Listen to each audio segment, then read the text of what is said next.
৩/৬/১৯৮৮ খ্রিস্টাব্দে আমার লেখা একটা কবিতা আবৃত্তি করে শোনাচ্ছি। কবিতার নাম রক্ত স্নাত মন।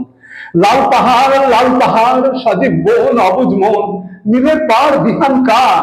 লাল পাহাড় বাঘ ঘোরাও সাগর সেতু অতল তল, পাথর সারি গভীর জল, সবুজ মত জটিল পথ তরল প্রাণ রোদের গান।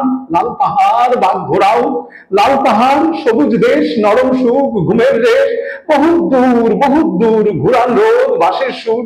লাল পাহাড় পাহাড় লাল, সকাল রোদ রোদ বিকাল। লাল পাহাড় এই তো বেশ, উজান রোদ পেছিয়ে যাও, তোমার রোদ আমার সুখ, পেলেই না হয় খানিক দুঃখ। লাল পাহাড় বাঘ ঘোরাও, লাল পাহাড় বুকের মাঝ নিশুত রাত আধার সাজ, ঝলক স্রোত পাহাড় নদ, বুকের নিজ গভীর হ্রদ।